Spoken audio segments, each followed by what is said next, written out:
Hey, what's going on, guys? Tennessee.Frank coming at you with another handgun review. Recently, when I took out the 300 Blackout, I took the M&P 9 with me, put some rounds downrange, and I was kind of underwhelmed by the groups I was cutting. I know I shoot a lot better than that. Not trying to be, you know, vain or anything, say I'm God's gift to handgun shooting, but I mean, with the M&P 45 and with my shields, I cut a lot tighter groups. So it was time for the M&P 9 to go, and this is what we've replaced it with. I have picked up one of the Ruger 9Es. The E stands for Essentials, which basically you just get the essentials of what you need on the handgun and no extra. Unlike the SR, which has that crazy loaded chamber indicator, which I really never cared for, and the two-tone finish, which again, I never really cared for it.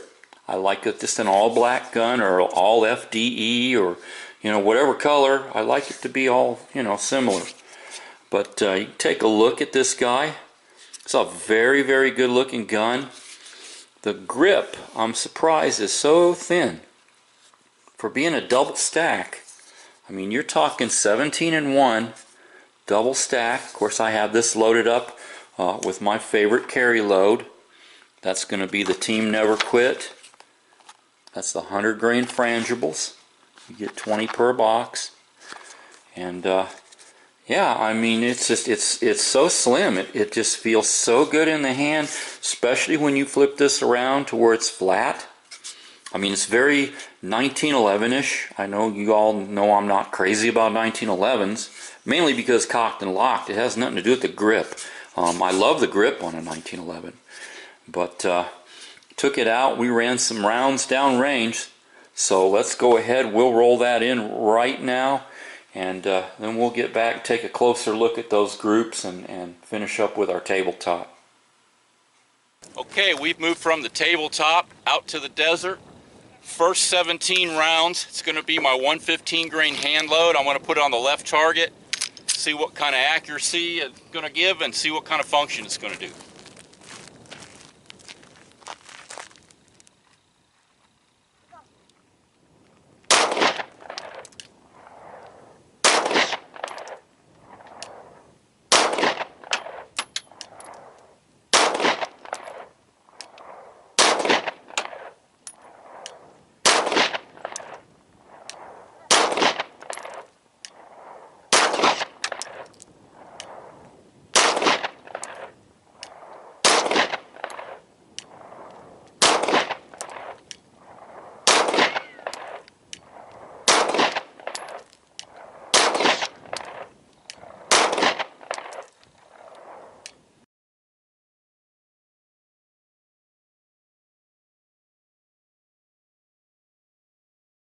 Okay, we can see the first 17, not too bad.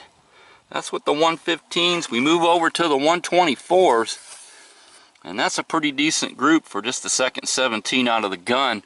It seems to prefer the heavier bullets, it looks like. But we'll get some more targets set up. I want to test some of my self-defense hand loads, so let me get that done. We'll be right back. Okay, I got 10 rounds of Team Never Quit, 100 grain frangible. We're going to put it on the left target. That's my go-to defensive load. I want to make sure it shoots well.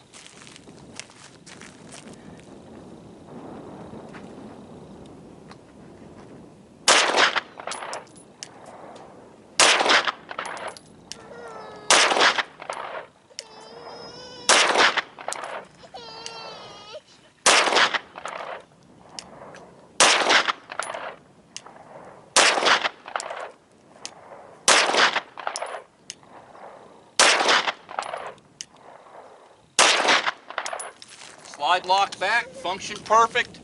We're going to load up some 135 Hornady plus P. Be right back. Now we're going to move to my secondary defensive load. It's a 135 grain Hornady plus P, critical duty. 10 rounds of that, on the right target.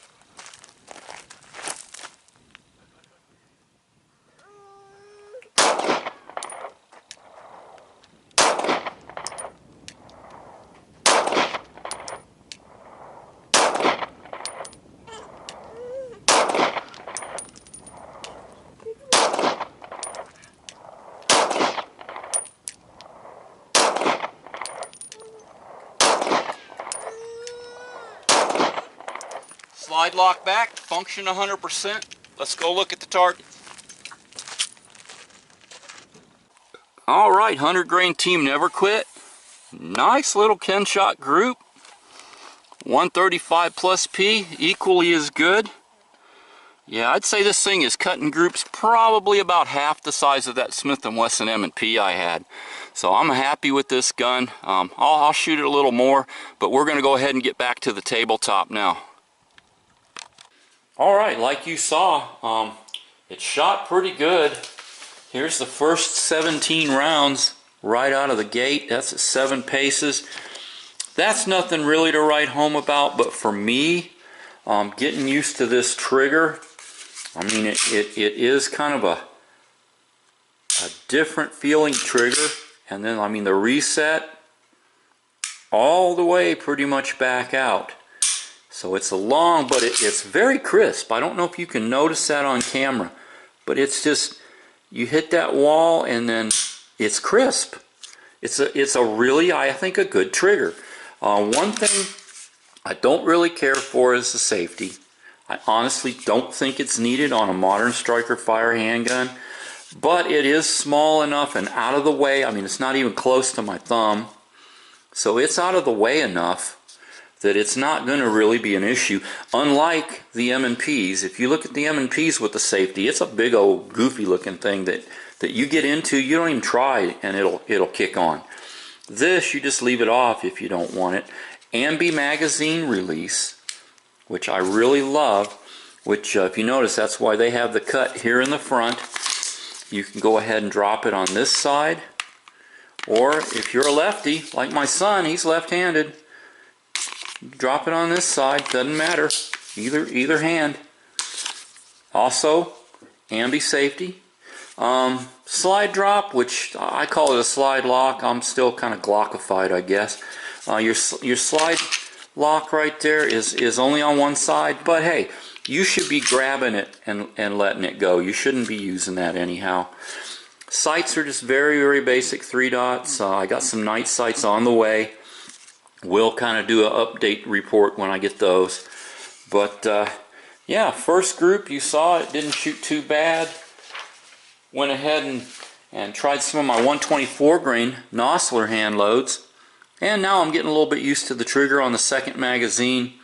Groups are starting to tighten up a little more. Put 10 rounds of this Team Never Quit on target. Cut a pretty decent group. Went ahead and took some of the Critical Duty 135 grain plus Ps. That's kind of a backup load to my Team Never Quit. I just wanted to see how it was going to work. Got a pretty reasonable group. I mean, one little flyer, but other than that, they're darn near all in the gray. Like I said, my standard is at least this 3-inch circle. Gray is better. If I can keep them in the gray, then I'm real happy. And that one, almost all of them were in the gray. By the end of the day shooting, here's another 17 round group with those 115 grain hand loads. You can see it's cutting some nice groups. A few little flyers, but all in all, I mean, it's cutting some real nice groups. And then here's another one with the Nosler hollow points. You can see it's tearing her up right there in the gray. And I mean, to be fair, here's some groups with the M&P that I shot. And we'll go ahead, you can see, I mean, I'm getting all kinds of flyers with that M&P. Here's another group down here. And these are all 7 yards with the same ammo. I mean, this is the same basic ammo. Here's another 7-yard group. You see? It just, I mean, here's another one. This is at 5 yards even. 17 rounds of 124 grain NATO with the M&P. And I mean, I don't know, there was something, I guess, wrong with the gun, or something about the gun, which I can't really say something about the gun, because, like I said, the M&P 45 2.0 is the same grip, same basic triggers. I had the same sights and everything, and I could cut tight little groups with that gun all day long. But I couldn't shoot the M&P good for some reason. Another neat thing that I found out, here's some of the holsters that I have for the M&P. Here's a DeSantis thumb brake, and if I can get her to clip, go ahead and snap that in there. That fits fairly well. There's a real nice Bianchi inside the waistband. That fits fairly well. Here's another Bianchi inside waistband. That's a little more loose, but I mean, it's not horrible. And in all honesty, this holster was originally for a SIG 229, and I stretched it out to fit a 320. So I could probably wet it and resize it. Here's the one that surprised me. This is my Blackhawk Serpa. This was for the M&P, and it actually fits, locks in. Not a lot of wiggle room. I mean, no more so than the one that's made for it. So yeah, we're good to go on holsters. I don't think I'm going to have to buy another holster. I know it gets expensive when you have to keep swapping up holsters. So this is kind of good news. I mean, I'm shooting good with this handgun. I really like this. Ruger says the E stands for essential. I know a lot of people think the E stands for economy. I really think the E stands for excellence. Two thumbs up. Ruger did a good job on this gun. Comfortable grip. They got rid of that stupid loaded chamber indicator. Awesome pistol. If you're looking for something for EDC, it's not too big really to EDC. It'd make a good bedside gun. Good gun just to take to the range. So don't overlook the Ruger here. You know, it's a good gun for the money, or even for more money. I think, you know, it's a really great value. So like I always say, either we stand up for our rights, or we can sit by and watch them go away. You guys have an awesome day. We'll talk to you later. Tennessee Frank out of here.